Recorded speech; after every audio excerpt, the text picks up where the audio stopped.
Yolo nos va a contar un poco sus memorias, empezando desde su niñez, con sus anécdotas y todas sus historias. Adelante, Ola.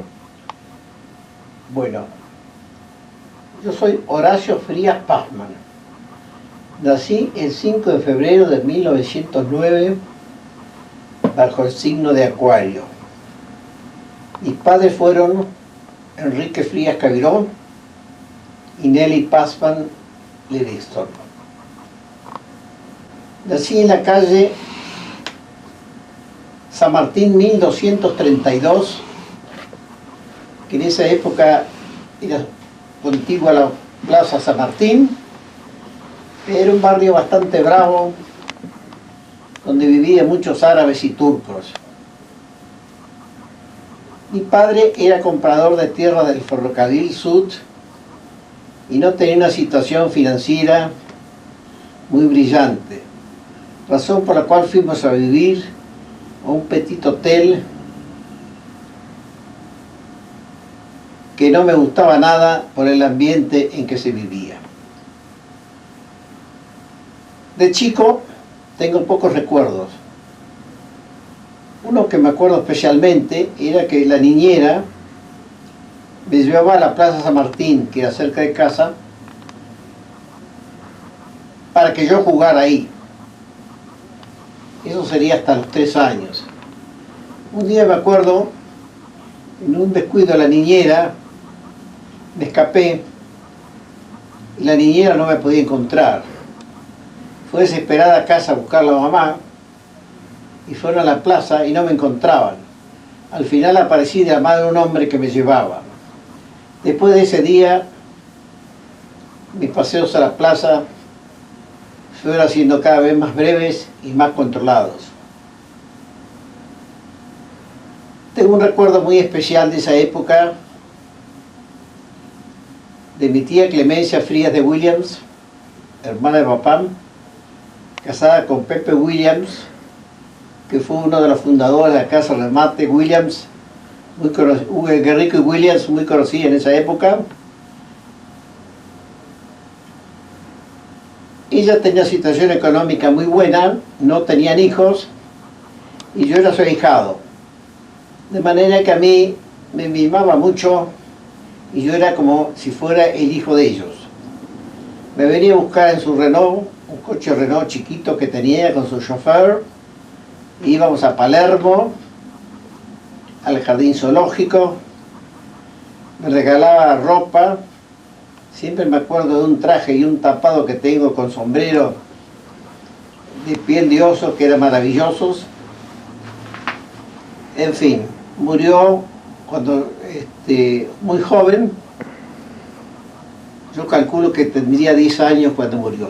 Marido Pepe Williams, nos continuamos viendo siempre y quedó muy afectado con la muerte de ella. Y después fue a vivir con ellos un sobrino de Pepe que se llamaba Jorge Williams y su mujer Isabel García. Ella era una monada. Con Pepe Williams tuvimos una relación muy afectuosa y al final cumplió con un pedido que le había hecho Clemencia Frías, que cuando su situación financiera estuviera mejor, nos transfiriera el campo que había sido propiedad de Clemencia Frías de Williams en General Villegas, de unas 1500 hectáreas. Eso lo hizo Pepe, más o menos, en esa época yo tendría 23 años más o menos. Pero lo voy a contar con mayor detalle más adelante. Ahora hablamos de los temas de la infancia.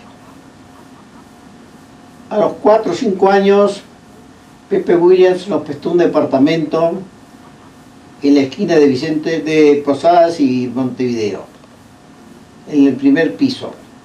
Era un departamento antiguo con un living, 3 dormitorios, un baño y cocina. En un dormitorio vivían papá y mamá, en el otro estaba yo solo, el de la esquina, en el otro Nerita, mi hermana, con la niñera, y el otro mis 2 hermanos, José Luis y Willy. Me acuerdo siempre que a mí me encantaba ver el amanecer. Y para no escuchar el despertador que decía cuando había que ir al colegio, dejaba la persiana abierta y me encantaba despertarme con las primeras luces del día. Enfrente de casa vivía una señora, Balsa Bilbaso de Catelín, que era muy aficionada a la ópera, la cual nos volvía locos especialmente en verano, en las vacaciones, la hora de la siesta, unos gorjeos insoportables. En la casa al lado vivían los Sorraquín Nevares. Él se llamaba Emilio Sorraquín y ella María Luisa Nevares. Era muy amigo de papá y mamá. Tenían como 10 hijos y yo era muy amigo de sus hijos, especialmente de Luli Sorraquín, cuya hija después se casó con Manucho Tanoira y lo veía a menudo en Cumelem. Luli Sorraquín fue el que lo operó a Edgardo Sichero, mi cuñado, y le debemos un gran recuerdo por la forma tan afectuosa con que lo trató Edgardo. En la calle Posadas y Montevideo, y piso arriba vivían los Elías,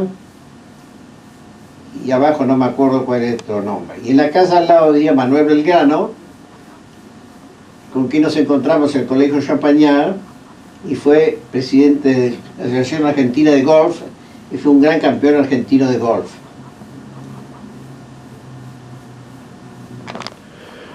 Olo, contanos un poco cómo era tu padre, cómo era tu madre, si él era pintón, contanos un poco cómo eran. Papá era una persona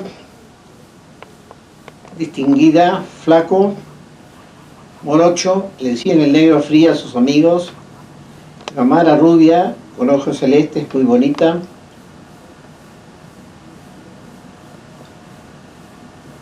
Papá murió cuando yo tenía 20 años, de manera que poco trato tuve con papá. En cambio, mamá murió a los 83 años. A ella sí la traté mucho más. Me acuerdo que estando en Posadas y Montevideo,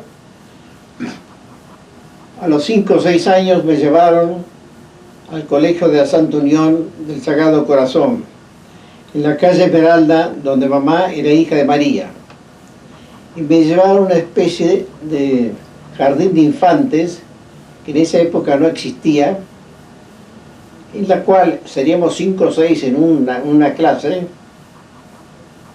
y como no había ningún sistema de enseñanza, para que nos entretuviéramos, nos daban unos limones cortados, y con los cuales limpiábamos las manchas de los pupitres de las chicas del colegio, que se ensuciaban con tinta. Entonces nosotros teníamos que darle con el limón para sacar las manchas. Y por ahí teníamos un recreo de un cuarto de hora, de manera que el recuerdo que tengo del colegio de Santa Unión no es muy agradable. Pero en esa época no existían los jardines de infantes ni nada por el estilo. Estuve un año en Santa Unión y papá me hizo ingresar en el colegio 5 Esquinas, en la calle Libertad y Quintana. ¿Es ahí donde conoces a Emilio de Alza? Sí, ahí en el colegio 5 Esquinas me hice muy amigo de Emilio de Álzaga, con quien estuvimos hasta 3er grado. Y después que paso a Champagnat, me vuelvo a encontrar con él en Champagnat hasta 3er año, que cambiamos.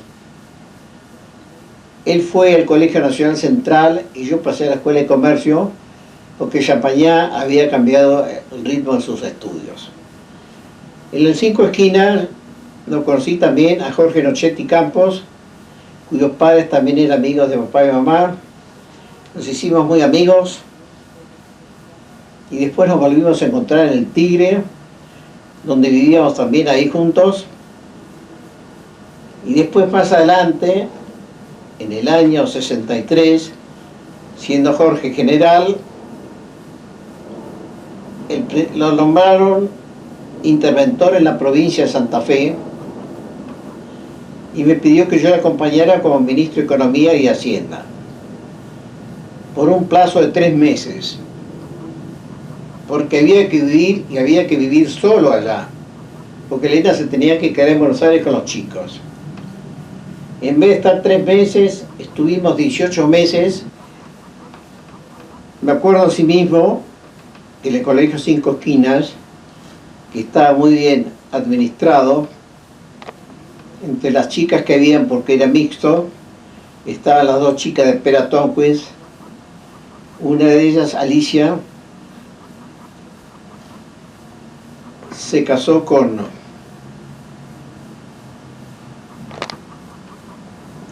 su hermana, no era tan bonita como ella, le decían la colorada porque era muy rubia, se casó con Pachón Foster, un primo hermano de Elena.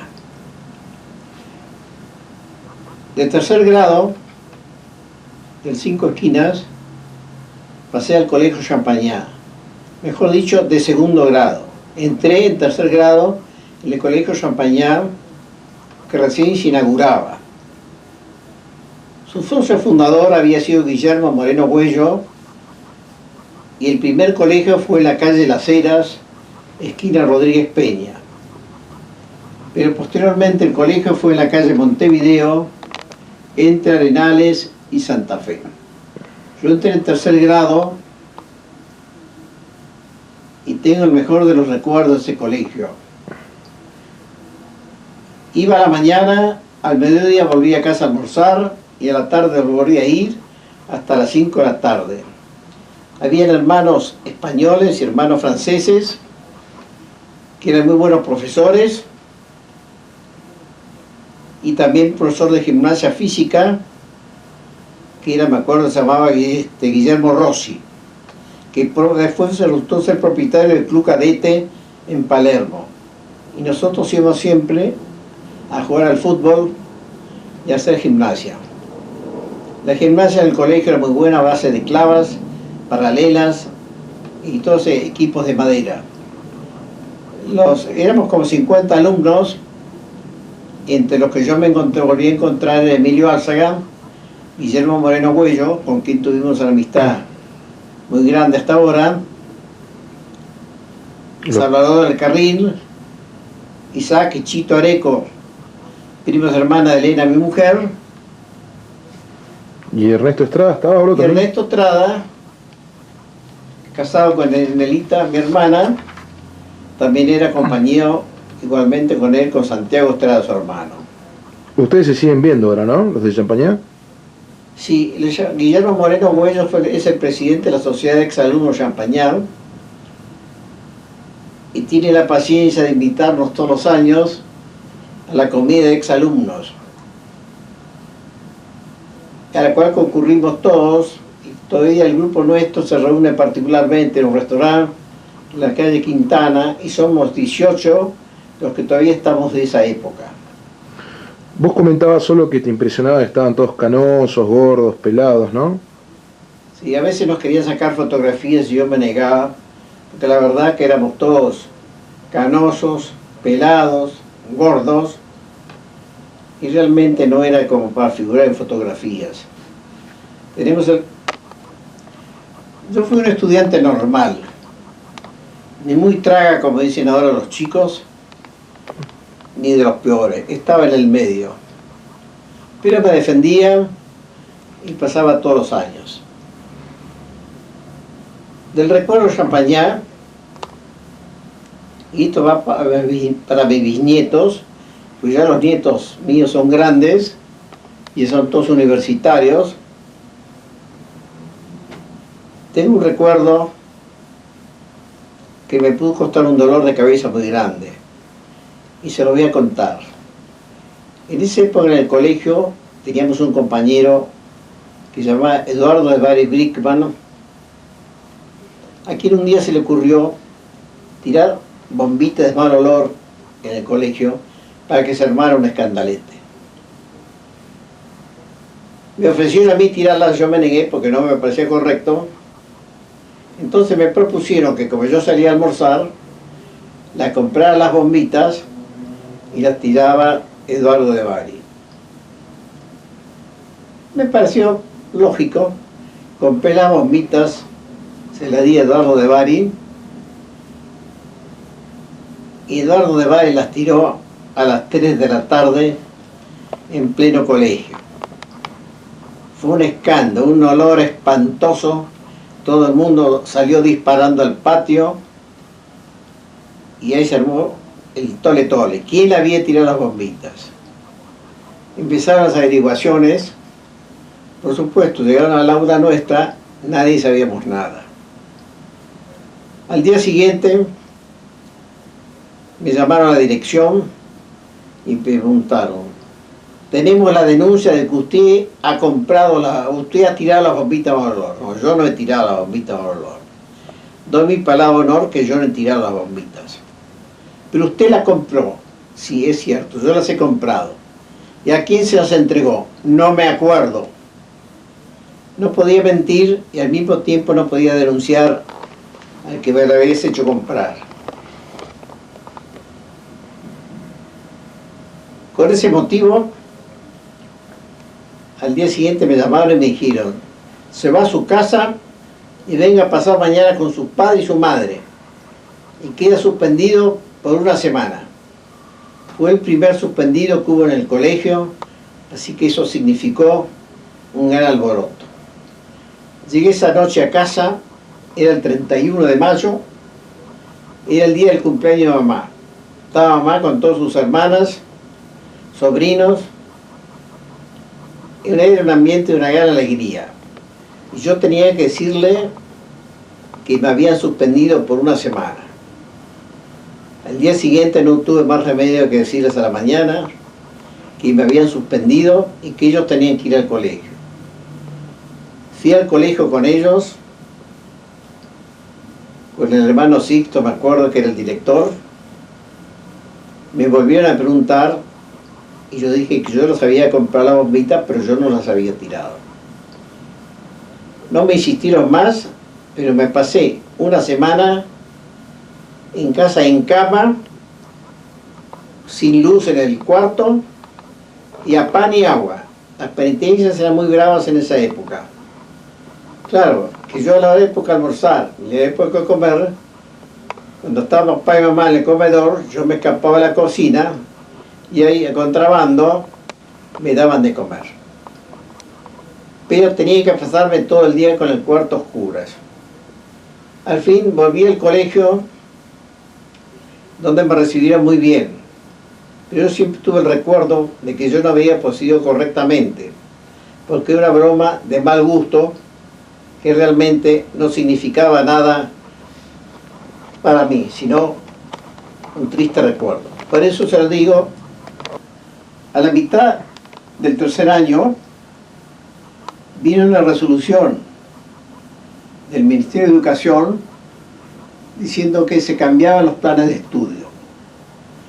Los alumnos que quisieran podían ir al Colegio Nacional Central o si no a la Escuela de Comercio.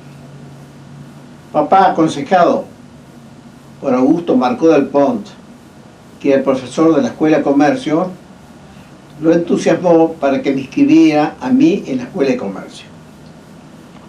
Hice los trámites en el colegio para poder aprobar algunas materias por equivalencia, pero prácticamente no me servía ninguno, porque eran dos planes completamente distintos. Por lo que tuve que volver a empezar en primer año en la Escuela de Comercio. En la Escuela de Comercio era un edificio muy antiguo, que todavía subsiste, en la calle Charcas, entre Callao y Riobamba, a la escuela del colegio de la Escuela Argentina Modelo.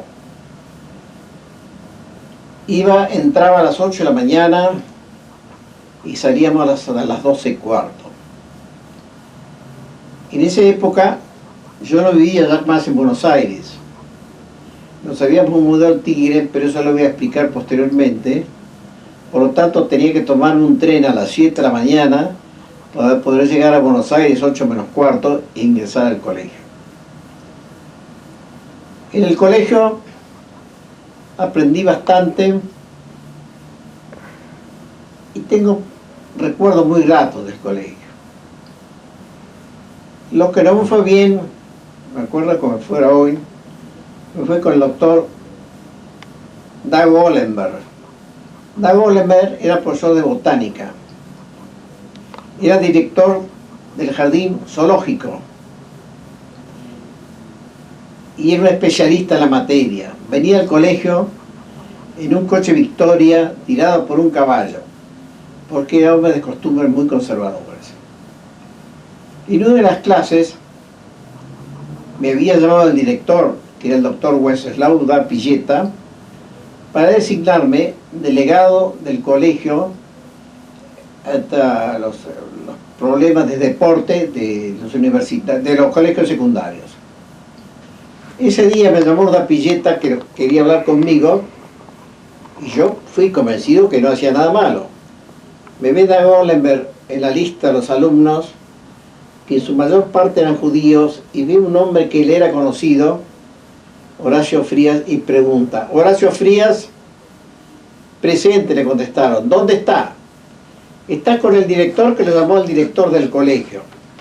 A mí no me importa nada. Si no está, tiene 0. Cuando a los 20 minutos yo volví, me dijeron: te pusieron 0. No puede ser. Me levanté y le explico al doctor Ollenberg que yo cumplía con una disposición del director del colegio, que es la autoridad máxima, que yo no podía decirle: no lo voy a ver a usted por no estar en clase. No me interesa nada el problema del deporte. Usted viene acá a aprender. Tiene 0. Bueno, me cuidé en adelante de no faltar a clase. Pero en el mes de octubre, un día me manda a llamar con urgencia el director, que me tenía que entregar a mí las camisetas para el rugby y para el remo. Y Dag Ollenberg ve que yo no estaba en clase, me vuelve a llamar: Frías está con el director, dígale que tiene 0. Me mandó a dar examen al mes de diciembre. En el mes de diciembre di examen con él y por suerte lo pudo aprobar. Era un hombre muy inteligente, muy capaz, pero muy raro. Quiere decir que la autoridad del director de colegio en esa época no tenía ninguna importancia. ¿Ustedes llegaron a competir en intercolegiales solo en esa época? Sí, competimos en remo. En remo yo corrí en un 4 junior.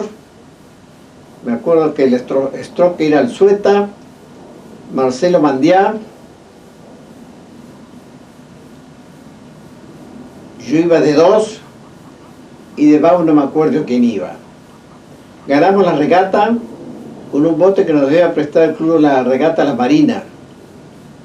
Y cuando estábamos convencidos que habíamos ganado fácil, nos enteramos que nos habían descalificado, porque el bote pesaba 5 kilos menos que lo que debe pesar. Es decir, 5 kilos es más o menos 400 kilos, no era nada, pero nos descalificaron. Después yo gané un single scale intercolegial y el año siguiente volvimos a correr y volvimos a ganar. Después yo formé un equipo de rugby en el colegio que anduvo bastante bien y manejaba toda la parte de los problemas de atletismo, en las cuales algunas veces tuve que correr porque faltaban candidatos para el colegio. Fue muy agradable esa temporada y eso fue lo que me conectó a mí en la vida deportiva. Hasta 4º año todo transcurrió normalmente y fui aprobando mis exámenes, pero en 4º año tuve un parate. En esa época yo trabajaba a la tarde en el Arturo Pazman y compañía, un hermano de mamá, tipo cadete. ¿Qué hacías ahí? Hacía de todo, desde que llevaba fardos de alambre de radio en la parte delantera del tranvía, o que armaba aparatos de radio, o que ponía cigarros en las cajas de habanos, o que pasaba a foliar libros de caja, en fin, o que atendía el teléfono. Hacía de todo. Entraba a las 2 de la tarde, salía a las 7 de la noche. Me acuerdo que ganaba 30 pesos por mes. En esa época me pasaba la sección de radio, y en esa época la radio tenía un auge muy grande porque recién salía. Nosotros importábamos unos aparatitos de Estados Unidos, a Galena, que con un teléfono valían 15 pesos y al cual podía acceder cualquiera por su bajo costo. Yo empecé a armar un aparato transmisor que me ayudaron allá. Lo llevé al Tigre y empecé a transmitir bajo el título de Experimental del Tigre. Me contestaron desde Chile que me habían oído.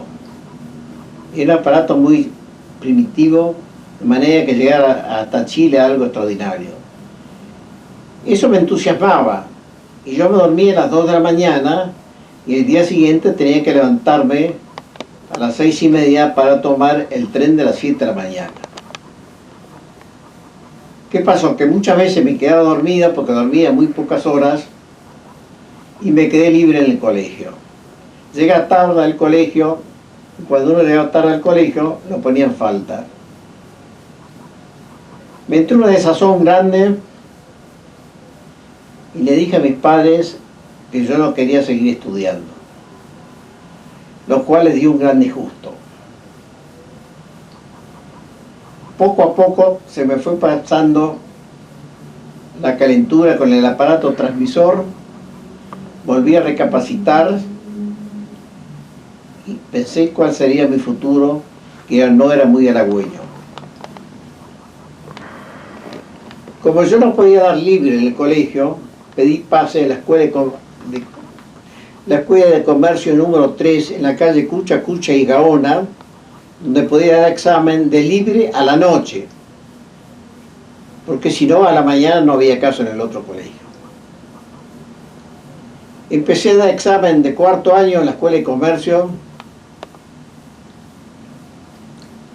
y en menos de un año y medio me liquidé los 2 años y me pude recibirme de perito mercantil en la escuela de comercio Hipólito Vieites en Cucha Cucha y Gaona. Una vez recibido el perito mercantil, entré en la Facultad de Ciencias Económicas para seguir con la carrera de Contador Público Nacional. En la facultad, un alumno normal, daba mis exámenes y los aprobaba sin mayores dificultades. ¿Pero vos cursabas solo o hacías tu...? No, como yo trabajaba a la mañana, no, en esa época estaba trabajando a la tarde porque yo ya me había recibido y había pasado a trabajar a YPF, que después le voy a contar por separado.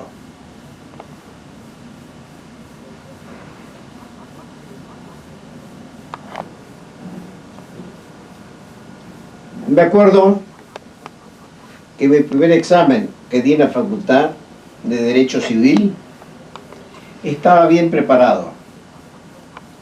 Pero yo daba examen como alumno libre. Y en esa época, dar examen como alumno libre significaba que la mayor parte lo desaprobaban porque no le conocían la cara. Y creían que el que daba examen era un lancero. Pero como yo trabajaba en YPF de las 12 del día hasta las 7 de la noche, me era imposible ir a la facultad. Cuando di examen civil con el doctor Sáenz Briones, que era un señor flaco, pelo negro, y sonó raro el nombre de Frías, y me llamó Frías. Me tocó derechos y obligaciones, todavía me acuerdo hoy de esto. Y de eso han pasado muchos años. Di examen de Derecho Civil perfectamente bien. Y el doctor Sáenz Briones me dice, vamos a terminar, hábleme un poquito de jurisprudencia. Yo jamás había hablado de la palabra jurisprudencia, ni sabía ni qué era ni qué no era. Y atiné a decirle, señor, en el programa no figura. Y era exacto, en el programa no figuraba. Así es, en el programa no figura. Pero yo lo he enseñado en clase. Señor, yo no vengo a sus clases, y le mostré un certificado que yo trabajaba en YPF, de manera tal de que a mí me es imposible venir a sus clases. Por esa razón he dado examen libre. Sí, pues usted tiene que saber lo que es jurisprudencia porque yo lo he enseñado en mis clases. De manera que nos veremos en marzo. Fue mi primer examen que me desaprobaron y único, y me dio una gran tristeza. Me digo, me voy a rehabilitar en marzo. Fui a dar examen en marzo y este señor no estaba en la mesa. Por suerte me fue bien y pude aprobar fácilmente Derecho Civil. Contanos solo un poco esa técnica que tenías de estudio, que utilizabas dos papeles donde incluías los temas. En esa época, como yo daba todos los exámenes libres, y que eran varios por turno, yo llegué hasta dar 5 exámenes libres en un turno. Es decir, en la misma época dar 5 exámenes finales era muy difícil. Y entonces algunos exámenes eran medios tipos lances. Y para acordarme bien, porque yo tenía muy buena memoria, había inventado un sistema que se llamaba el sabio, que eran unas hojitas, eran unos pedacitos de papel puestos al principio arriba de cada bolilla,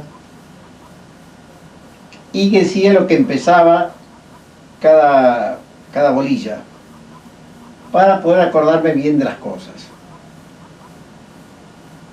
Ese programa lo llevaba en el bolsillo izquierdo, y en el bolsillo derecho llevaba un programa limpio. Cuando me llamaban en capilla, que es cuando uno tiene que estar preparándose el examen al lado del profesor, yo veía el programa sabio, y entonces me acordaba bien de cómo empezar con cada bolilla. Y cuando llegaba el momento de dar examen, sacaba el programa no sabio, pero limpio, y lo ponía arriba de la mesa como para que los profesores los vieran. Creo que hoy ese sistema tiene otro nombre, está bastante conocido entre todas las facultades y las escuelas. ¿Con quién estudiabas solo? El primer año estudié solo. Después lo conocí a Osvaldo Goldaracena. Nos hicimos muy amigos y resolvimos estudiar juntos. Él tenía una casa muy importante en la avenida Alvear, entre Ugarte y Chicanin, en la parte de abajo. Tenemos un cuarto para estudiar y al lado había otro cuarto con una mesa de ping-pong. Hemos estudiado mucho con Osvaldo y en algunos días de exámenes llegamos a estudiar hasta 14 horas diarias. Pero cada hora parábamos y pasábamos a jugar ping-pong 5 minutos.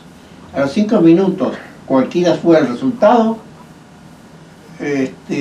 volvíamos a estudiar. Y así estudiamos hasta que nos recibimos. Él te esperaba con el garaje abierto, ¿no? En esa época yo era inspector en YPF y tenía un auto con el escudo de YPF. Como yo estaba bien, me había acostumbrado a trabajar con mis clientes, a muchos de ellos no necesitaba ir a verlos porque vivía por la Loma del Diablo. Entonces hablaba por teléfono: ¿cómo anda don fulano? Bien, necesita nafta, sí, mándeme 1000 litros, mándeme 2000 litros, de manera que yo podía anotar todas estas cosas en los informes que pasaba diariamente en YPF. Y en la casa de Osvaldo, él sabía que yo de 2 a 4 de la tarde íbamos a estudiar juntos. A las 2 en punto yo pasaba con el auto, me abría la puerta del garage y entraba sin que nadie me viera y salía a las 4 de la tarde rumbo a la oficina de YPF, que es en la calle Paseo Colón, donde después fue al lado del Ministerio de Agricultura. Vale. Y lo Arturo Pazman me trataba muy bien, pero me ocupaba toda la tarde y el sueldo era bajo, eran 30 pesos. En esa época en el Estado se ganaba 150 pesos. Y yo le pedí a papá, que era muy amigo de Carlos Rivero, que a su vez era muy amigo de Arturo Goyeneche, que era director de Correos, que por qué no me conseguía un puesto a mí en la dirección de correos. Carlos Rivero se lo pidió a Goyeneche y a los 30 días me llegó mi nombramiento para trabajar en el correo de las 12 del día hasta las 6 de la tarde, con 150 pesos de sueldo. En esa época, como yo quería estudiar, pedí pase al turno de mañana. Entraba a las 6 de la mañana y trabajaba hasta la 1 del día. Me iba a casa, almorzaba, recostaba un rato y tenía toda la tarde para estudiar. Eso me facilitó mucho. También me ayudó el que había conseguido comprar un Forcito A con la plata que recibíamos del campo que nos dejó de Clemencia Frías de Williams, de manera que yo a las 5:30 salía de casa, el auto lo dejaba en la puerta y a las 6 menos cuarto estaba en el correo. En el correo, cuando entré a trabajar en la calle Corrientes y Reconquista, en un edificio que hoy está echado abajo. Me acuerdo, como si fuera hoy, me atendió a atender telégrafo al público. El público era muy bravo, se hacían colas, la gente se indignaba porque no los atendían. Una vez vi que el compañero mío que estaba al lado, que era un negro medio bravo, agarró un tintero y se lo tiró a la cara de un tipo que lo había insultado. Se armó un escándalo con el público. Al final prácticamente terminamos a las trompadas en el público y los empleados del correo. Viendo cómo eran las cosas, pedí el pase al departamento administrativo basándome que yo estudiaba en la Facultad de Ciencias Económicas. Me dieron el pase al departamento de Contralor de Giros Internos. Esto era ya en el edificio nuevo, la calle Leandro Lem y Sarmiento, en el 4º piso.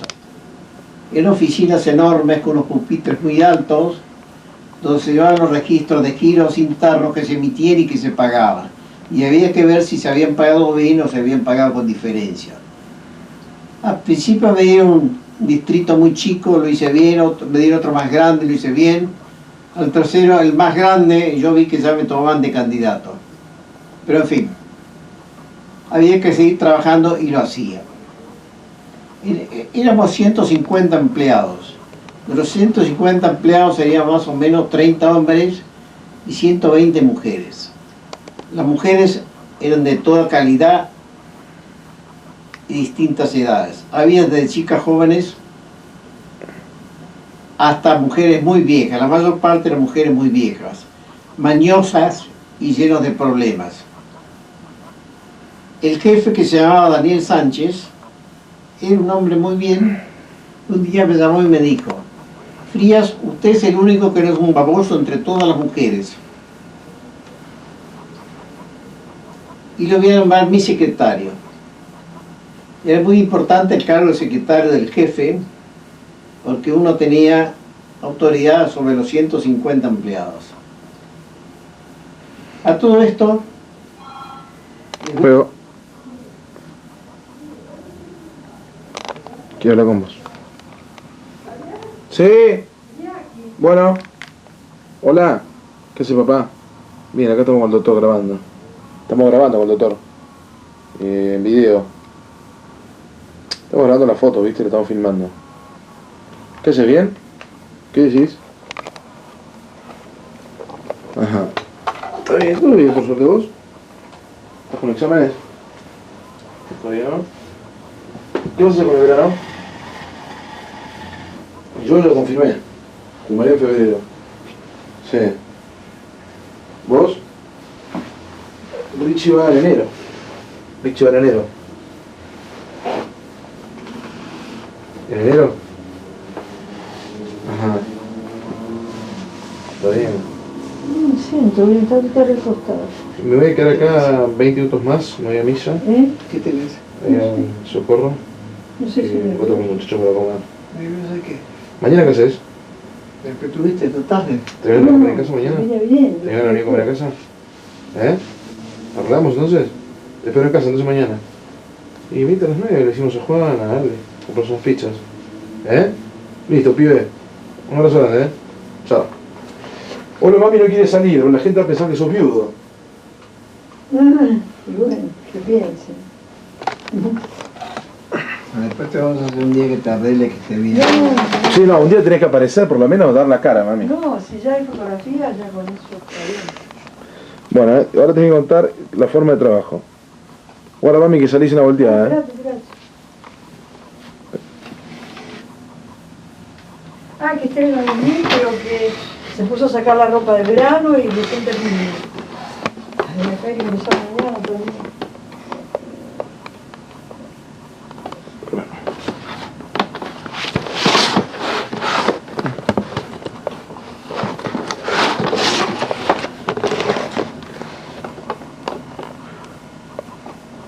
Toda la mañana, a las 6 de la mañana,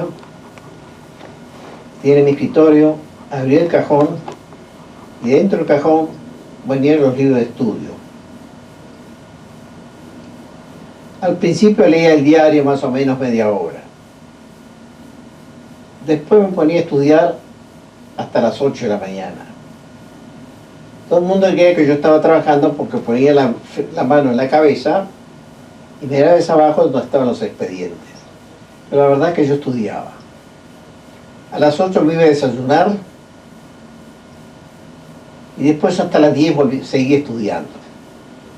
A las 10 dejaba de estudiar, agarraba los expedientes en serio y le daba duro y parejo hasta la 1 de la tarde.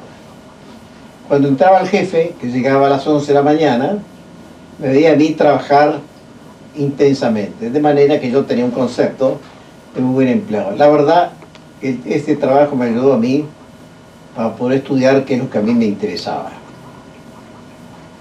En esa época el trabajo de contralor de giros era sumamente pesado. Había que ver cuando un giro se emitía con tal fecha, por qué monto, y cuando se pagaba al beneficiario, por qué monto, y si pagaba de más o se pagaba de menos. Y si pagaba de más había que hacerle un cargo al empleado, que podía ser de Bahía Blanca o de Trenquelauquen o de Tucumán.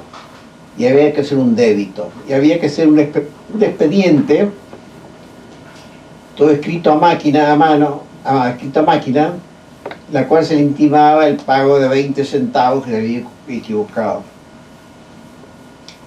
Me pareció un trabajo tan rutinario, tan pesado y tan aburrido, que pensé, ¿cómo se puede hacer para aliviar esto? Darle una mayor rapidez. Y pensé en hacer un sello de goma, en los cuales tuvieran todo el mismo dictamen que se hacía. Lo único dejaba en blanco un lugar para poner el importe de la multa y el nombre del distrito.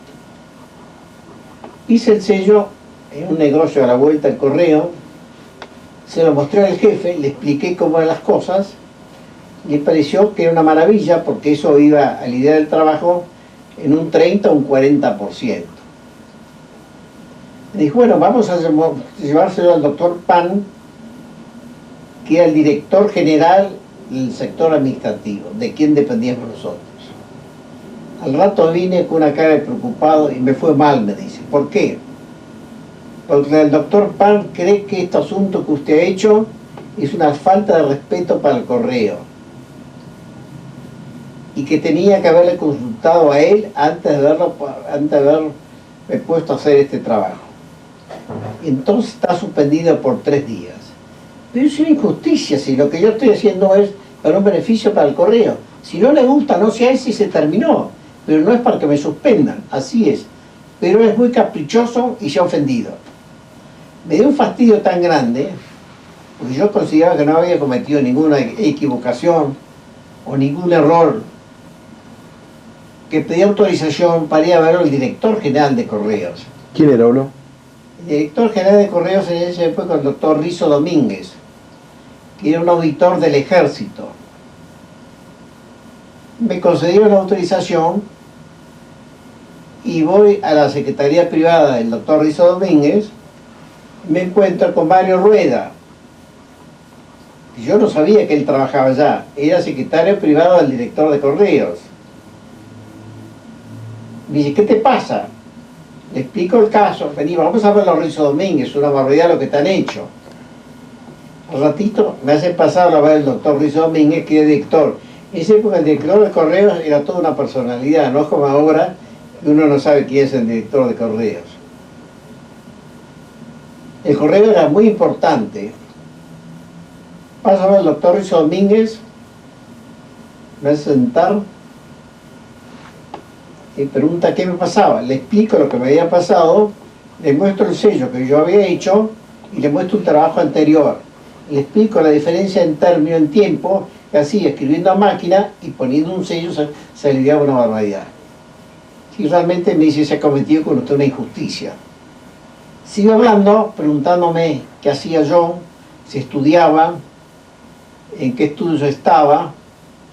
Le expliqué que yo estaba en la Facultad de Ciencias Económicas. Y al día siguiente me mandó a llamar con Mario Rueda para decirme que se había dictado una resolución levantándome la suspensión que me habían impuesto. Y diciéndome que el director de correos me ofrecía ir a la Secretaría Privada con Mario Rueda. Bueno, eso para mí era como hubieran dicho que me había sacado la grande. Porque la Secretaría Privada del Correo era lo más importante que había en todo el correo. ¿Eso te significaba un aumento de sueldo, Olo? No, el aumento de sueldo me vino al poco tiempo, en esa época era el presidente Irigoyen, por un aumento por capacidad a los buenos empleados. Yo recién hace un año que había entrado y me aumentaron de 150 a 180 pesos, que ya era una suma muy importante. ¿Vos ya estabas de novio con mami? En esa época yo no, todavía no estaba de novio con Elena. Me acuerdo que una noche me dijo Rizo Domínguez, se va a tener que quedar usted en la Secretaría Privada porque hay algunos comentarios que dicen que puede haber un movimiento armado. Bueno, yo me asusté. Cualquier problema que haya, usted me llama por teléfono a mi casa y llama al Ministerio de Interior a estos números. Y mientras tanto puede recostarse en un chaslón que había y puede dormir. Yo no creo que haya ningún problema, pero quédese lo más tranquilo acá, no tenga ningún problema. Bueno, no tenía ninguna preocupación y a eso a las 3 o 4 de la mañana suena el teléfono, 2 teléfonos me venían abajo y me hablaban de la policía de la sección 27, algo por el estilo, cerca de Barracas, avisándome que ya había movimiento militar y que habían ocupado la otra seccional de policía vecina y que avisara al director de correos y al Ministerio Interior lo que pasaba. ¿Se imaginas la preocupación que yo tenía estando y que se cerraran las puertas del correo y hiciera levantar a toda la policía armada que hubiera, que se cerraran todas las ventanas? Llamé al Ministerio Interior, expliqué y ya me dijeron que ya sabía la noticia esta. Yo llamé al director de correos que en un cuarto de hora ingresó al correo y estuvimos toda la noche todos armados a la expectativa que se produciera un movimiento armado, lo cual a mí me hacía poca gracia. Por suerte no pasó nada, pero eso es un recuerdo que tengo de la época del correo. Espera. Bueno, contanos ahora, luego de haber contado un poco tu fase laboral, para después seguir, contanos un poco de cómo era tu infancia y adolescencia en el Tigre. Bueno, a los 12 años, más o menos, murió Lola Frías, una hermana de papá soltera, y le dejó la quinta del Tigre, se la dejó a mamá. La quinta del Tigre era una quinta enorme, casi una manzana, la calle Virgilio Tedín, a 2 cuadras del río Luján, a 2 cuadras del río Tigre. Era, por supuesto, en esa época calle tierra. Nunca me voy a olvidar la vez que llegamos allá, fuimos en tren y ahí tomamos un auto y nos fuimos a la quinta. Cuando yo llegué a conocer la quinta, ella que no la conocía, me quedé impresionado. Era una casa muy grande, antigua, y yo aproveché, me fui en bicicleta, porque llevábamos la bicicleta en el tren, fui en bicicleta desde la estación hasta la casa, más o menos unas 12 cuadras, 13 cuadras. La primera noche nunca me voy a olvidar. Era todo un despelote porque llegaban las cosas en un coche a caballos, llevando toda la mudanza. Y llegaron como a las 6 de la tarde y habían salido a las 9 de la mañana de Buenos Aires. En esa época no había camiones que llevaban las mudanzas, era todo a caballo. Esa noche me dijeron que yo tenía que dormir en el comedor porque había un sofá y que yo tenía que dormir en el sofá. Bueno, no tuve ningún inconveniente. Al rato que me acosté en el sofá no podía dormir, no dormí en toda la noche. Los mosquitos me volvieron loco, me comían por todas partes y era una desesperación. Ahora realmente poco a poco me fui adaptando y después por supuesto teníamos mosquiteros. Los mosquiteros son estas cosas que ahora no existen. ¿Vos sabés lo que es un mosquitero? Viene a ser un tool que cae sobre la cama. Es un tool que cae sobre la cama, lleno de agujeritos. Entonces uno tiene que zambullirse rápido dentro del mosquitero para que no entren los mosquitos. Y con eso dormís toda la noche. Son horribles, pero eran muy eficientes. Hoy en día con las sistemitas, las pastillas, todas esas cosas, los mosquiteros han desaparecido. En el Tigre, a papá le habían dicho que tenía que tener un bote por el peligro de las mareas. Papá no creía en esas cosas.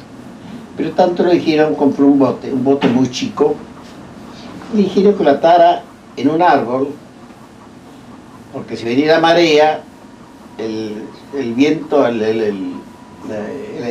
llevaba el bote y después no había posible encontrarlo. Lo ató con un árbol con alambre. Y a los 6 meses, al año me acuerdo, en esa época iba al colegio, me levantaba a las 6 de la mañana y cuando fui al baño, levanté la ventana para ver qué día había y vi que el agua, que se reflejaba, que había agua. Bueno, me di cuenta que había una marea. Me fui a despertar a papá y a mamá y resultó que el agua había entrado en la parte de atrás donde era la cocina y el cuarto del jardinero, y era una especie de cuarto donde comía el personal, y se había inundado toda la cocina. Una especie de aparato que teníamos que era para calentar el agua también estaba bajo el agua, y la despensa que también teníamos ahí en ese cuarto estaba todo inundado por el agua. De manera que el problema era bravo, no había luz porque se había cortado la luz, y teníamos que arreglarnos con un Primus, pero que resultaba que el Primus tenía muy poco queroseno y todas las comestibles estaban bajo el agua.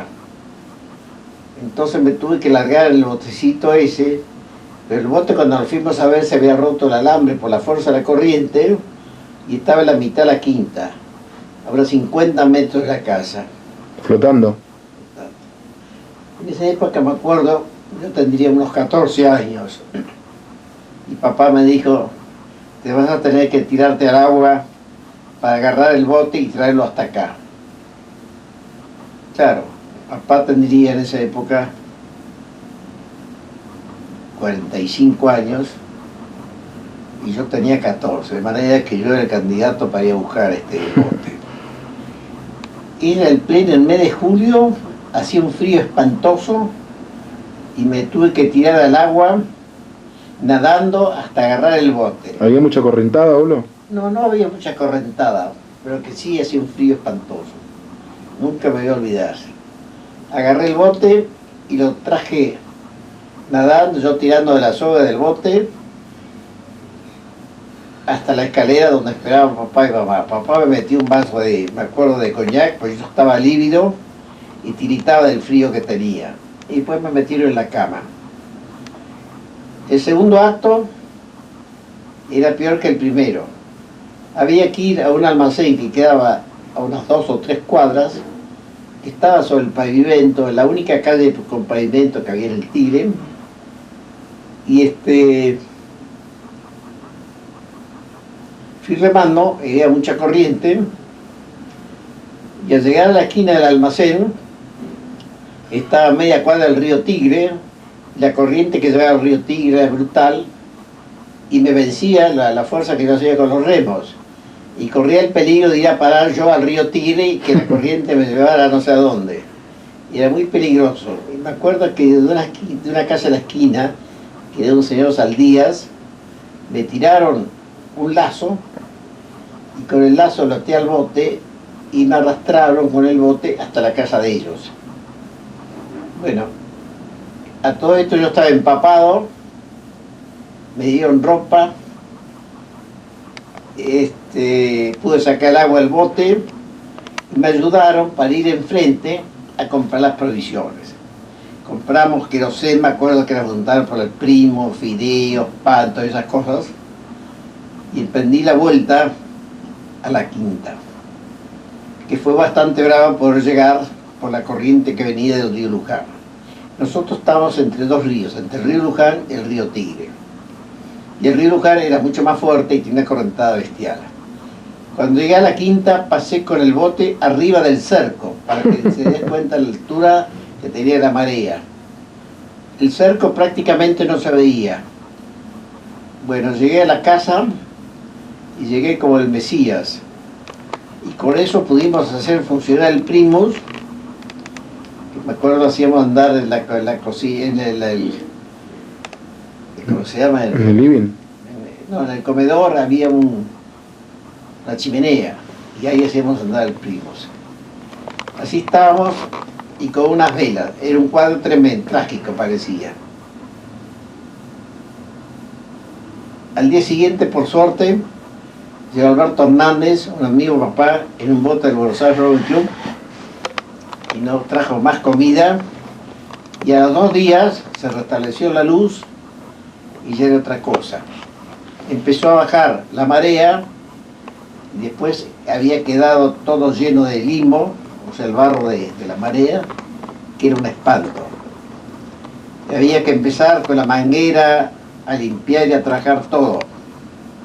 Ahí aprendimos que a la marea había que llevar el apunte.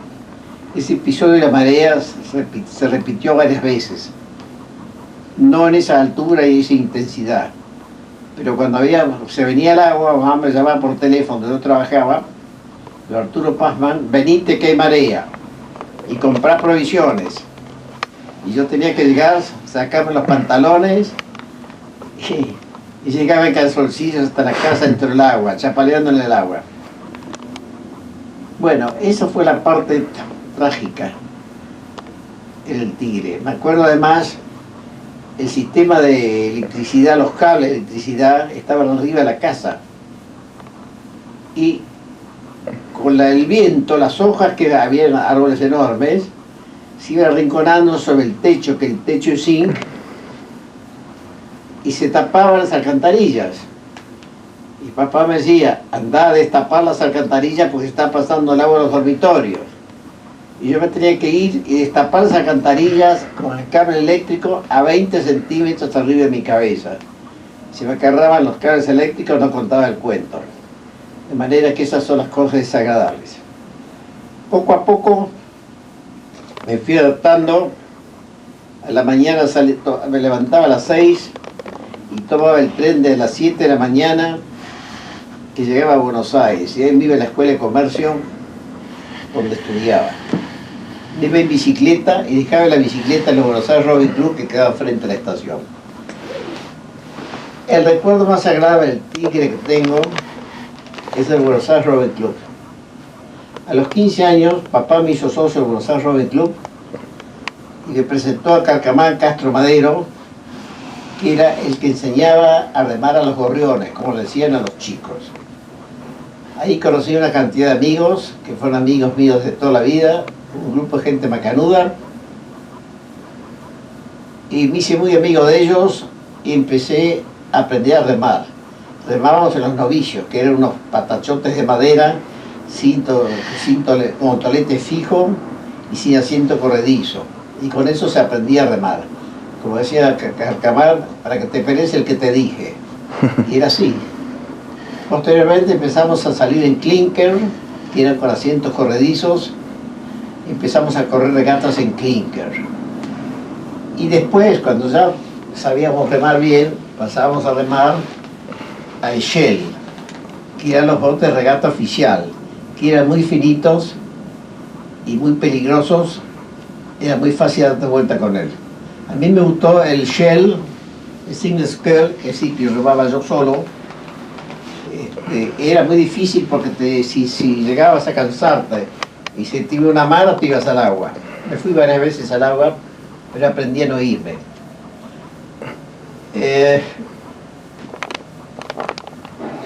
Contanos un poco de las regatas, solo. Bueno, teníamos regatas internas. Era muy importante porque corrían hasta 5 botes en cada regata.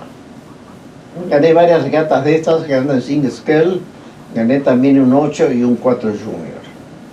Después, como posteriormente, había un famoso 4 que lo troqueaba Fernando Madero, Stanley Hawk, César Black y Mongo Matos, y ya Gallego de timonel. Resultó que Stanley Hawk se enfermó y íbamos a correr a San Nicolás las regatas interprovinciales. Entonces me dijeron, ¿te animás a correr? Y yo por supuesto le dije que sí, encantado. Bueno, hice 15 días de training de remo, lo cual era poco para ellos que tenían 40 días de training de remo, y fuimos a correr a San Nicolás. Y fue una regata magnífica que ganamos por 3 botes ampliamente. ¿Eran muy duros los entrenamientos, solo? Los entrenamientos eran bravos, duraron 40 días.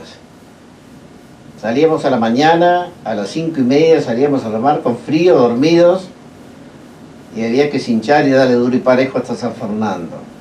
A la noche llegábamos a las 7 de la noche, íbamos a remar, también hasta San Fernando, y fajando y fajando y fajando y fajando. Después de 40 días estábamos en condiciones. Está claro que comíamos en el club y dormíamos en el club. Hasta el día siguiente, que a las 5 de la mañana había que levantarse para remar. El tren de remo a mí me encantó. Corrí varias regatas y me hizo mucho bien. Y después siempre me divertía, porque siempre había algún candidato a la noche que era candidato que lo volvíamos locos. Nunca me voy a olvidar que había un uruguayo, Guani se llamaba, que era hijo del ministro de Relaciones Exteriores del Uruguay, que quería remar con nosotros. Que a nosotros no nos gustaba el señor Guani. Un día, para que el señor Guani había que aguantarlo, porque si él quería remar, podía remar. Para que se fuera, a alguien no se le ocurrió mejor idea. Tenía un auto chiquito, un Fiat, y se lo pusieron en el desembarcadero del club, al lado del agua. En la mañana, al día siguiente, amaneció la mitad del auto tapado por el agua. ¿Se imaginan el lío que se armó? Quejas de la embajada uruguaya. En fin, otra noche me acuerdo del pobre gordo Mirás, que también no queríamos que remara por el nombre que tenía. Casa Mirás, en esa casa era una empresa de pompas fúnebres. Una noche abrimos la claraboya del cuarto donde dormía y con una manguera de incendios le apuntamos a la cama y durante 10 minutos lo volvimos loco. El gordo Mirás ese mismo día renunció a seguir remando. Esos eran chistes muy suaves. Me acuerdo los mayores de nosotros, las bromas que hacían eran bastante más bravas. A un tipo, cuando recién llegaba a remar la primera vez, lo desnudaban, le metían grasa, que es una grasa de remo que es muy pegajosa, por todo el cuerpo, le rompían una ¿cómo se llama? ¿La almohada? Una almohada, lo llenaban con todas las plumas, y después lo llevaban y lo metían dentro del tren que iba hasta San Fernando. Y a los gritos, el loco, el loco, el loco. Después el muchacho, desnudo en el tren, llegaba a San Fernando, y ahí lo metían preso. Esos son unos chistes que se jugaban que eran bastante ¿A bravos. vos también te lo hicieron, o no? A mí me hicieron un chiste, me acuerdo que un domingo que estaban toda la gente ahí en el club, me desnudaron a mí y me corrieron por todo el club, pero por suerte me pude escapar. Además aprendí a nadar en el río Luján con Juancito Madero, que nos aprendía la criolla, nos tiraba al agua. Cuando estábamos por ahogarnos, nos sacaba, se tiraba y nos sacaba. Así aprendimos a nadar, por supuesto sin ningún estilo. En el Tigre no solamente era cuestión de remo, a la mañana, los sábados a la mañana remábamos y los sábados a la tarde jugábamos rugby. El domingo a la mañana volvíamos a remar y a la tarde se armaban unas fiestitas muy lindas. En Buenos Aires Rowing Club, como ustedes saben, tiene un patio magnífico y los domingos se armaban unos bailongos bárbaros. Venían chicas de Buenos Aires, las chicas venían, entre ellas iba Elena también, con su chaperón, su madre o su tía o la madre de una amiga, en fin. Y había orquesta, de manera que se hicieron muchos los viajes, y era muy divertido los bailongos famosos de Buenos Aires. Ahora creo que prácticamente no existe nada de eso. Cuando trabajaba en el correo, estuve 5 años en el correo. Un día me habló Guillo Lanuse, la hijo de Luis Gustavo Lanuse, que era muy amigo mío, para decirme que al padre lo había nombrado director de yacimientos petrolíferos fiscales y que necesitaba un secretario, y como sabía que yo era perito mercantil y que sabía taquigrafía, el padre me había dicho que por qué no me ofrecían ese cargo a mí. Yo hablé con el señor Lanuse, me pareció encantado el puesto, y al mes de haberme ofrecido entré a trabajar a YPF como secretario de la Comisión Comercial que dependía del directorio. Es decir, estábamos al lado del directorio del presidente de YPF, que era don Ricardo Silveira, una excelente persona. Don Luis Gustavo Lanuse fue un hombre extraordinario, me enseñó a trabajar. Llegaba a las 9 de la mañana, yo entraba a las 9 de la mañana, hacíamos la cola para firmar la entrada. Me acuerdo que en la cola me encontré con el ingeniero Canepa, con quien lo volví a ver en Cumelén y que nos habíamos hecho muy amigos. Era el gerente técnico, pero si pese a ser gerente técnico, hacía la cola como cualquier hijo vecino. Yo era director de Lanuse y Enrique Nolting era director de Rojas Silveira, que era el compañero de Lanuse. Entramos a las 9, como les dije, a la 1 teníamos 45 minutos para almorzar, que almorzábamos en el restaurante de YPF, que costaba 50 centavos. ¿Se comía bien o no? Discretamente bien, por 50 centavos no puede pretender mucho. Y ahí nos quedábamos hasta que se terminaba el trabajo, a las 7 de la noche. Y a las 7 de la noche volví a casa para empezar a estudiar. En esa época yo ya estaba el segundo año de la facultad, creo, y como yo le dije a ustedes, en la facultad yo no podía dar examen, no podía las clases porque era a la mañana, y como yo a la mañana trabajaba con YPF, tuve que darme toda la facultad libre, es decir, que tenía que ir a dar todos los exámenes sin tener ninguna posibilidad de conocer a los profesores ni asistir a ninguna clase.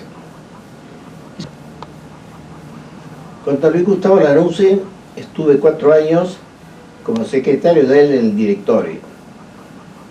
Y un día me dijo Lanuse, ve a Frías, el directorio termina su mandato, de manera que yo debo renunciar y todo el directorio renuncia.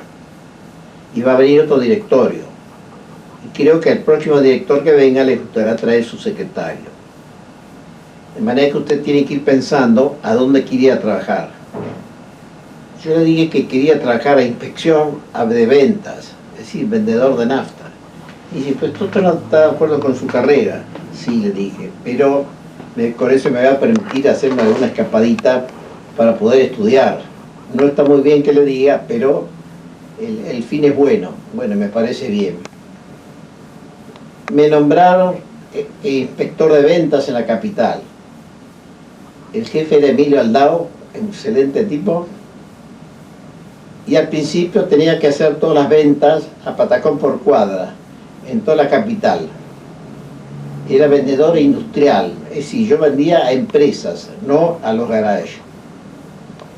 Al mes, cuando vino que yo andaba bien, me dieron automóvil.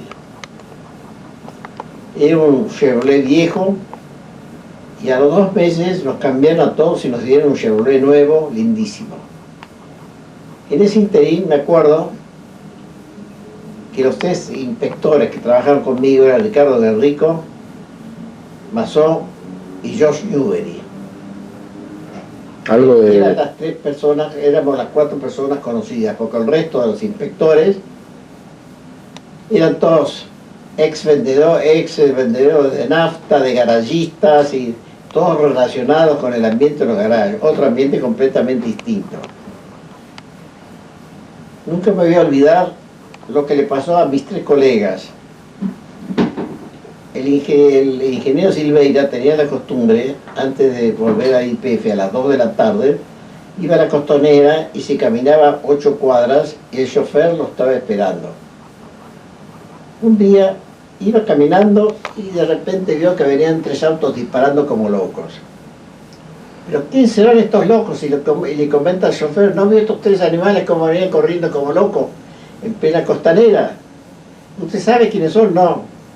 Son inspectores de YPF, porque yo les he visto el escudo. Sígalos inmediatamente. Hizo una seguidilla, lo siguió y pudo confirmar que eran los 3 inspectores de YPF. Esta tarde mismo lo llamaba al comandante, al gerente técnico, que era el ingeniero, el capitán de fragata Constante, bravísimo. Dijo, hágame un sumario y determíneme quiénes son los 3 inspectores que estaban corriendo. Sumario administrativo, y resultaron que los 3 colegas míos, los vendedores industriales, eran los que habían estado corriendo como... A todo esto el automóvil tenía 48 horas. Es decir, cuando ese auto necesitaba por lo menos tener 2000 kilómetros y tendría 100 kilómetros, estaban corriendo carrera. Era una locura. Final sumario a todos los inspectores. Yo por suerte tenía todos mis papeles al día, ellos no, de manera que a los 3 los liquidaron. El único que quedó los 4 industriales fui yo. Al año me nombraron jefe de ventas en la capital, jefe industrial de ventas en la capital, jefe administrativo. Estuve 2 años. ¿Tenías un buen sueldo ahí? Y el sueldo que yo tenía en ese momento creo que eran 350 pesos. En el interín, yo me novié con Elena,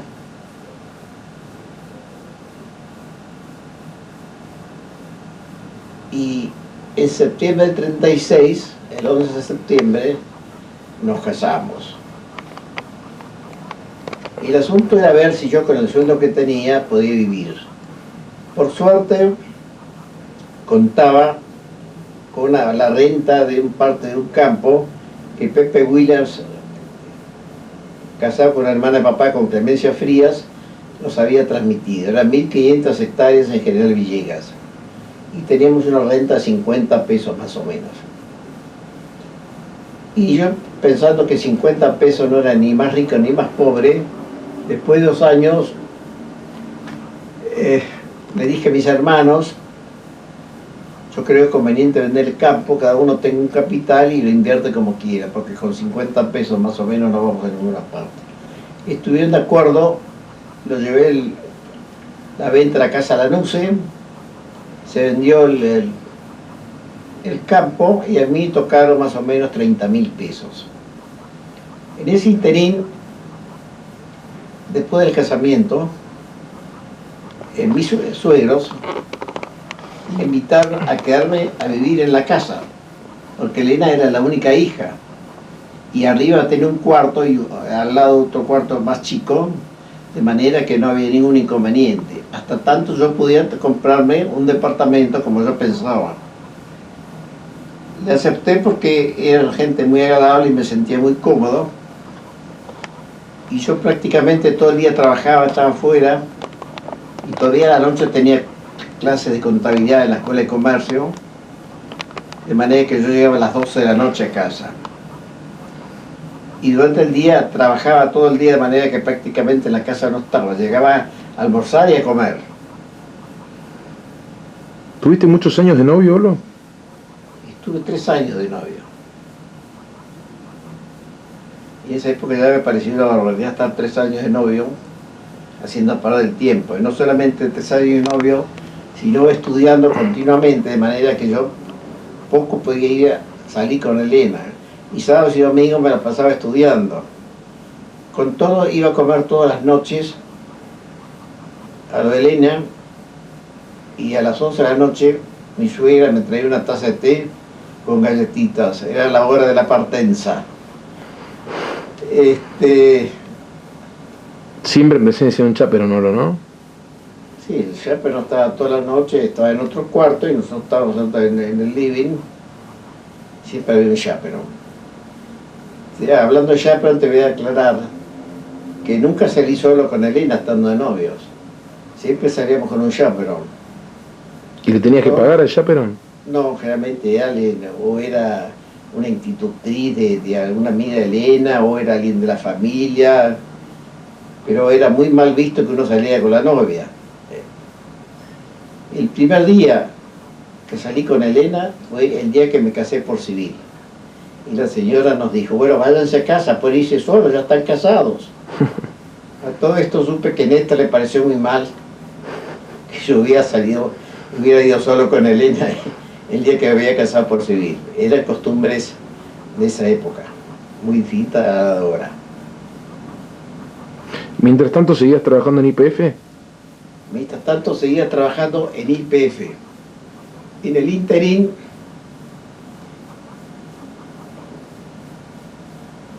yo me había concedido cátedras y llegué a tener 12 horas de cátedras en la Escuela de Comercio.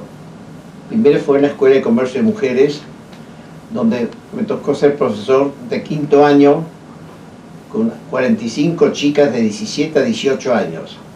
¿Y qué edad tenías vos, Olo? Y yo tenía 27 años. Upa. Eran muy simpáticas, muy agradables y muy buenas alumnas. Después de la Escuela de Comercio número 2, pasé a la Escuela de Comercio número 5, con 8 horas de cátedra, y llegué hasta tener hasta 12 horas de cátedra.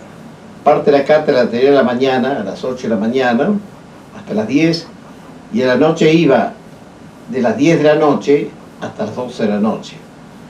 De manera que tuve una juventud de bastante trabajo y dedicación. Además quiero recordarles que pese a haberme recibido de contador a los 5 años, dando libre todas las materias, resolví seguir la carrera de doctor en Ciencias Económicas.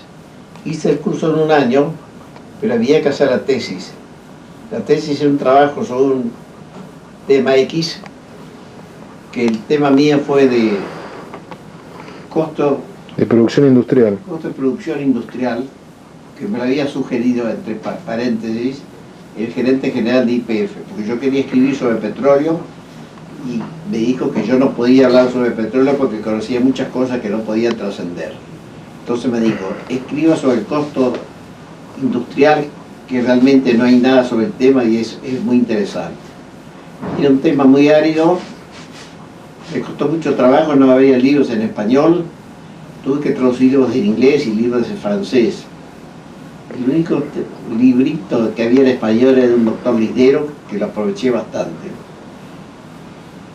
Después de 4 años de trabajar la tesis, que trabajaba de noche, cuando llegaba a la Escuela de Comercio, me quedaba hasta las 3 de la mañana, y muchas veces Elena me se despertaba, pero yo estaba dormido.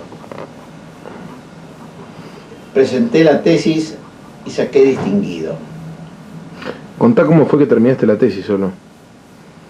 Que te intoxicaste en Bellavista. Cuando ya teníamos la quinta en Bellavista y yo tenía que presentar la tesis, quería estar 2 días solo para poder trabajar bien en la tesis. Me fui a la quinta y resultó que la habíamos pintado, en esa época se pintaba al agua el living, o al aceite, no me acuerdo. Y al día siguiente de haber estado escribiendo, empecé a leer Y digo, pero ¿cómo puede ser tan animal las barbaridades que he escrito acá? Bueno, seguí escribiendo y al día siguiente, cuando me vine a Buenos Aires, me pasó lo mismo, había escrito unas altas barbaridades. Le comenté a un médico, me dijo, lo que usted pasa es que usted está intoxicado, porque la pintura intoxica, entonces la inteligencia se anula. Volví a escribir en casa y yo no tuve ningún problema. Ese fue uno de los problemas que tuve en Bellavista con la cuestión de la tesis. Con esa tesis me presentó un concurso que había en el Colegio de Doctores en Ciencias Económicas para el mejor trabajo del año. Y obtuve el premio del Colegio de Doctores en Ciencias Económicas, que era una medalla de oro y un diploma, que me lo dieron en el Colegio de Doctores de Ciencias Económicas, al cual fue mamá, mi suegra, Elena, los chicos, y fue un buen ejemplo para todos los chicos. Todavía tengo una fotografía que me sacaron, en la cual me están dando a mí la medalla. ¿Terminas en YPF, Olo, y cómo sigue tu carrera profesional? No, en YPF, estando en YPF, un día me llamó el director de la Escuela de Comercio, que era el doctor... no me acuerdo el apellido, bueno, para decirme que había un pedido de la Comisión de Presupuesto de la Cámara de Diputados que quería un profesor que supiera economía para trabajar adscripto al principio en la Comisión de Presupuesto de la Cámara de Diputados. Y el director me había propuesto a mí. Fui a la Comisión de Presupuesto, me atendió Correa Luna y Gastón Lacaz, con quien después nos hicimos muy amigos, y me dijeron que sí, que estaban encantados que yo fuera, que tenía que estudiar el problema de la creación del Banco Central. Y si bien se había aprobado por ley, no se había reglamentado. Y era la época de Pinedo, y Pinedo no quería que se supiera cómo iba a salir la reglamentación para que la Cámara de Diputados lo podía tratar y aprobarlo rápidamente. Estuve en la Comisión de Presupuesto 2 años, no me nombraban y seguía cobrando el sueldo de YPF. En el interés vino la revolución, creo que del 41, y todos los que estaban en la Comisión de Presupuesto fueron a parar a la calle. Pero como yo estaba adscrito de YPF, yo volví a YPF y seguí trabajando en YPF. En YPF trabajé 9 años. Ese interín, un día me llamó Ratico Quirno Costa, que era juez de comercio, con quien nos habíamos hecho bastantes amigos, para ofrecerme un cargo de subdirector de la edición de Tierras, que el director, un coronel Gómez, que era amigote de él, le había pedido si conocía un doctor en ciencias económicas. Y él dijo, sí, tengo una persona muy buena, muy correcta, muy seria y muy eficiente que le puede ser útil a usted. Bueno, mándemelo. Fui a ver al coronel Gómez,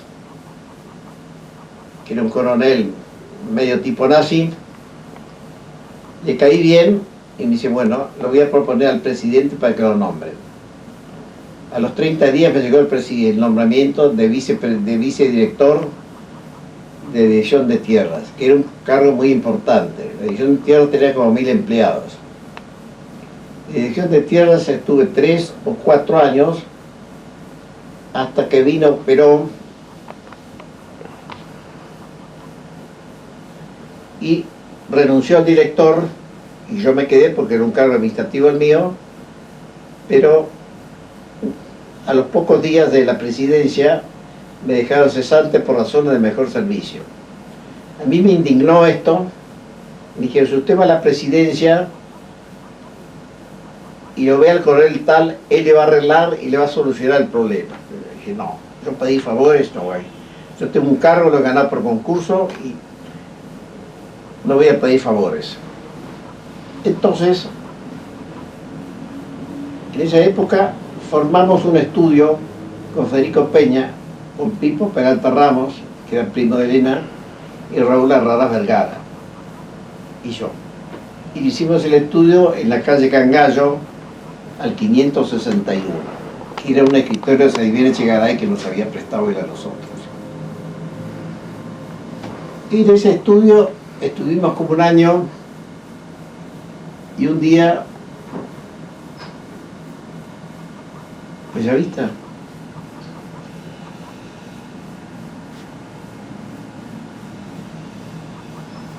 Como les dije anteriormente, yo había recibido un dinero por la venta de mi participación en el campo que había sido Clemencia Frías, que nos había donado a nosotros. Era 30.000 pesos.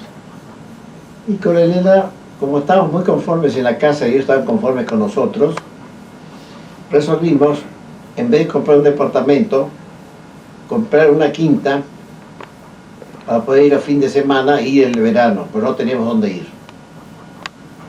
A Elena le pareció bien y fuimos a buscar un terreno en Bellavista donde ya había una cantidad de casas de primos míos y de tíos míos, y la chacra de fundamental de mi abuelo.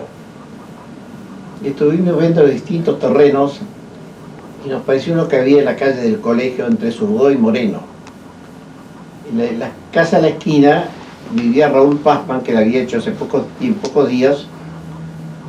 Yo compré el terreno del medio, que eran de 2.800 metros, un terreno bastante grande, y al lado el Boy Christoffersen compró el terreno de la esquina. Y el terreno atrás, para completar la manzana, lo había comprado ¿Rulo? No.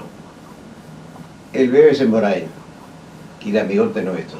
De manera que una manzana éramos todos amigos. Raúl Pazman tenía una linda cancha de tenis y en esa cancha jugaba bastantes veces lo mismo mis hijos y yo. La casa debía habérsela hecho, dado a mi cuñado Ernesto Estrada, que es un famoso arquitecto. Pero ¿qué pasaba? Además había que buscar un constructor. Y yo quería buscar un arquitecto constructor. Y se lo di a Germán Dates, que remaba conmigo en el Tigre, y que tenía menos pretensiones. Yo no tenía mucha plata para gastar. Con los 30.000 pesos puse 2.000 pesos y con eso pude comprar los muebles para la Quinta Bellavista. Hicimos una casa con 3 dormitorios, living, comedor, cocina, office, cuarto de servicio, Pileta. y una pequeña pileta. La casa quedó hecha en 6 meses, se terminó muy rápido y nos fue muy útil porque íbamos a vivir allá en el mes de noviembre cuando terminaba el colegio y nos quedábamos hasta el mes de mayo. Los chicos venían al colegio, me acuerdo, como todos veníamos en tren. En la quinta también la pileta la usábamos mucho, y después en el año 53, que había unos créditos que daba el Instituto de Jubilaciones, creo que era, saqué un crédito y pude ampliar la casa porque ya los cuartos eran muy chicos. Hice un dormitorio más porque ya tenía 2 chicas mujeres y 2 varones. Entonces teníamos 3 dormitorios y un dormitorio para cuando iba mi suegra o iba mi suegro, alguna persona de visita para que pueda dormir. Ampliamos el comedor, que era muy chico, y ampliamos los dormitorios. Quedó muy linda la casa y ampliamos la pileta también.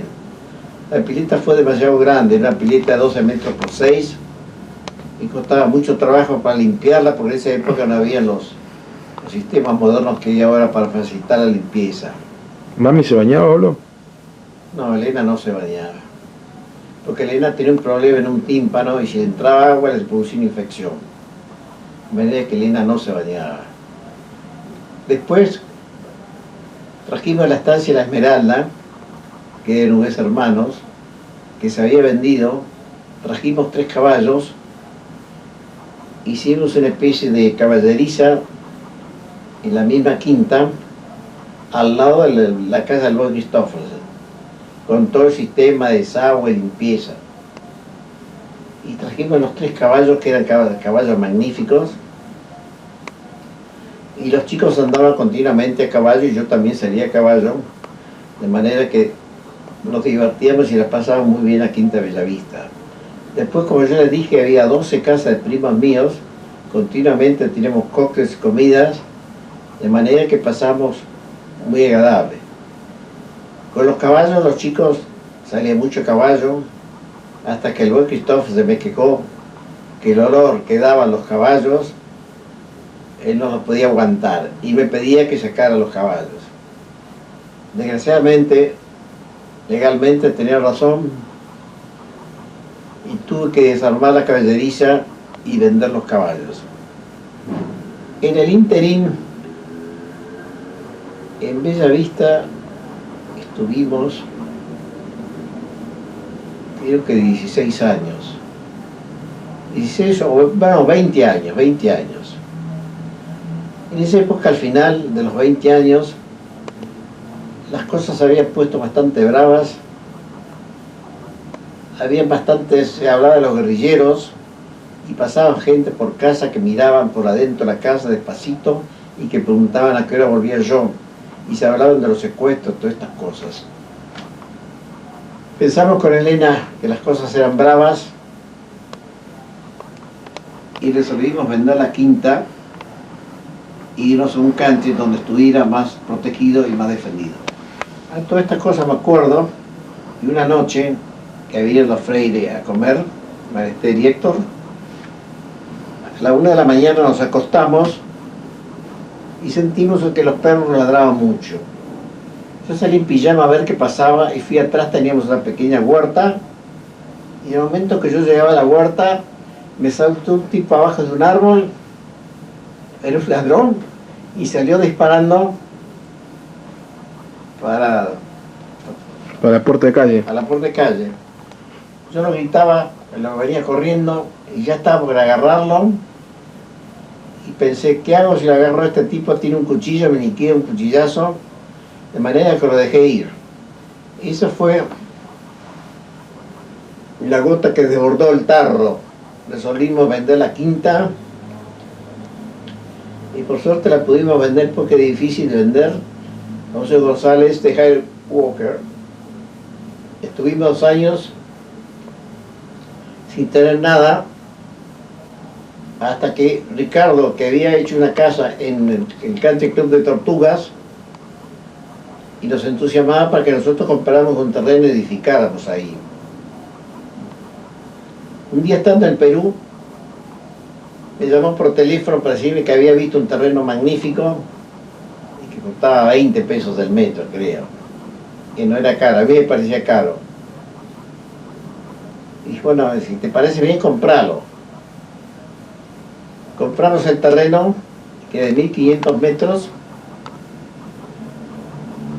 y le pedí a Miguel Madero que me hiciera una casa.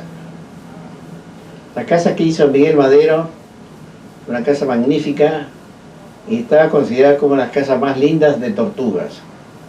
Era una casa muy grande, tenía 5 dormitorios, 3 baños, living, comedor, office, 2 piezas de servicio, y una gran terraza. Pileta, quincho. Miguel Lolo es el mismo arquitecto que hizo el Jockey de San Isidro, ¿no? Miguel es el mismo arquitecto que hizo el Jockey de San Isidro, es el mismo que me enseñó a remar a mí, y que estábamos en un grupo de amigos muy extraordinario del Buenos Aires Rowing Club. Y con Miguel Madero jugamos golf todos los sábados en San Isidro, junto con Julio Lagos, que era general en esa época, y que había intervenido en la Revolución del 55, con todo éxito. La casa Miguel fue muy linda. Al principio iba Dolores, iba Elenita, iba Estela, y se quedaban prácticamente todos los veranos. Eso fue durante 6 o 7, 8 años, hasta que al final Dolores se casó. Dolores se casó en casa, y la fiesta se hizo en casa, y en la capilla del Tortugas Country Club. En el interín Vos le entraste, ¿o no? ¿Eh? Vos le entraste a la novia. Yo le entré a Dolores, sí. En el interín, Frankie Doriñá, que era el presidente de Tortugas, me pidió para ofrecerme el cargo de protesorero en el club, en la comisión directiva. Estuve en la comisión directiva hasta que un día ya los chicos no iban al club. Horacio había hecho su casa en el Argentino, Ricardo tenía su casa en el Argentino. En Tortugas. En Tortugas. Y Estela se había ido con Ignacio, iban a San Isidro Golf, a San Isidro al Jockey. De manera que nosotros íbamos solos. Después tuve el problema de ya estaba a los 80 años, ya no tenía permiso para poder manejar y los chicos me habían pedido que no manejara. De manera que la ida a Tortugas era pidiéndole un favor realmente a Javier que nos llevaba. Y Javier tenía la santa paciencia de llevarnos con Elena los sábados y nos quedábamos a dormir y el domingo a la tarde nos volvíamos. Pero estábamos solos en la casa porque los chicos ya no iban. Y la casa era enorme. Y después salía muy caro poder mantenerla. De manera que resolví venderla.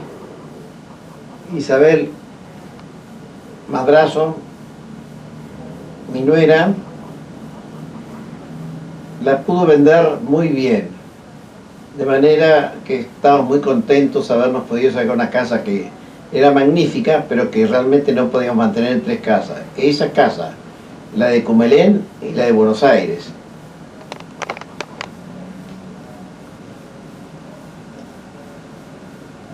Estando yo en el estudio, Miguel Alfredo Nugués, que era director de Nugués Hermanos y la compañía San Pablo de fabricación de azúcar, me llamó por teléfono para decirme que quería hablar conmigo. Miguel Alfredo Nugués viajaba continuamente conmigo en el mismo tren que veníamos de Bellavista a Buenos Aires, de manera que nos habíamos bastantes amigos y él me conocía bastante bien. Miguel Alfredo Nugués era soltero.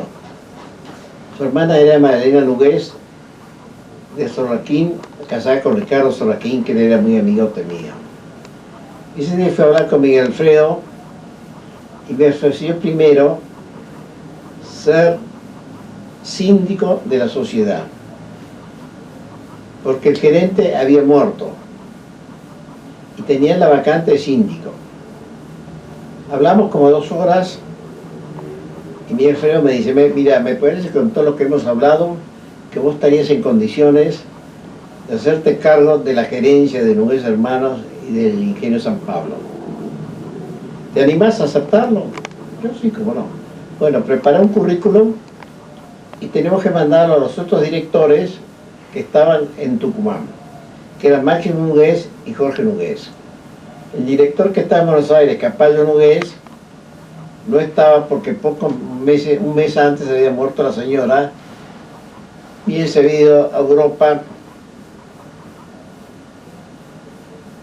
Y el otro director que estaba era don Miguel Nugués, que era el presidente de Nugués Hermanos, que también le pareció que yo podía ser candidato a ser gerente.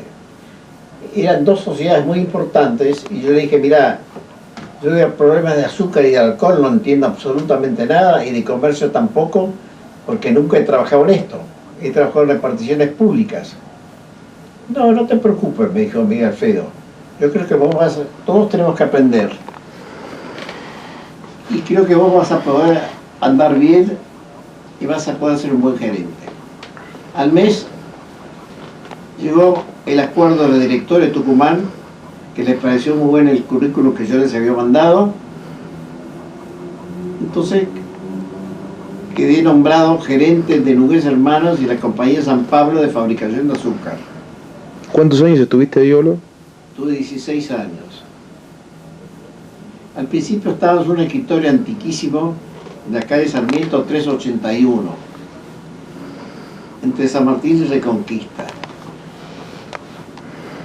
Eran escritorios con esos tipos de escritorios antiguos que se levanta la persiana, para que tengas una idea. Éramos 8 o 10 empleados. Bueno, al principio no fue fácil porque tenía que hablamos todos los días por teléfono con Tucumán, hasta que poco a poco empecé a conocerlos a todos. Estaba Luis Nogués, que era director también, joven, muy simpático, murió muy joven.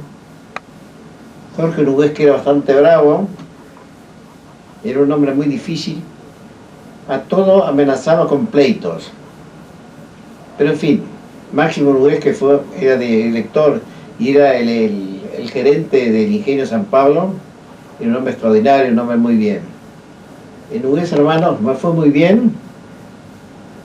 Aprendí los negocios de la venta del azúcar y del alcohol.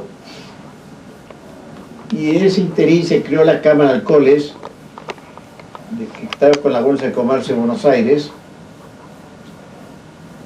Y me designaron a mí para que fuera a representar a estas dos compañías en la Cámara de Alcoholes. La Cámara de Alcoholes estuvo como 3 o 4 años, hasta que murió su presidente.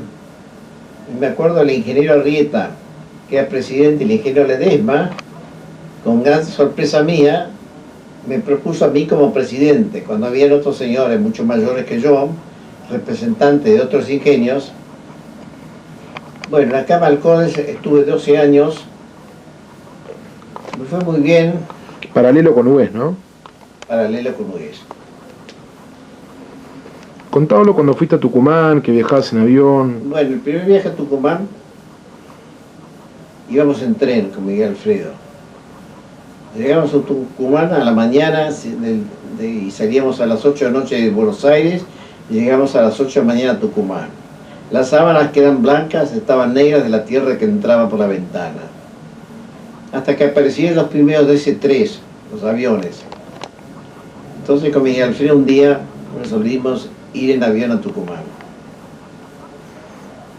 Después yo iba solo a Tucumán y me acuerdo que en uno de esos viajes, que tenía que haber tomado un DC-3 a las 5 de la mañana, el DC-3 iba primero Santiago del Estero, primero Córdoba, Santiago del Estero, Tucumán.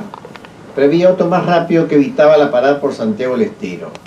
Yo era amigo César Elizalde, que trabajaba en aerolíneas, le pedí si podía pasar al otro avión que no bajaba en Santiago del Estero.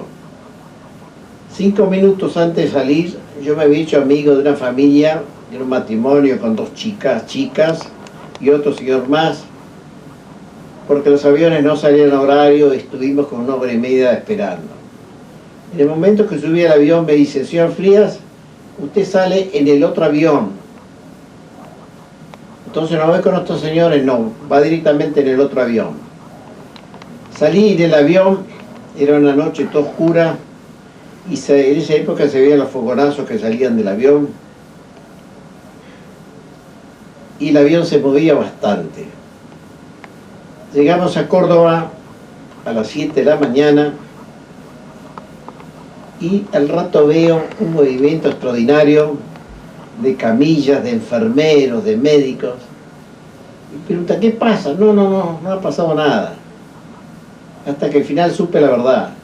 El avión que yo debía haber tomado se cayó en Río Cuarto y había muerto la totalidad de todas las personas que viajaban en él.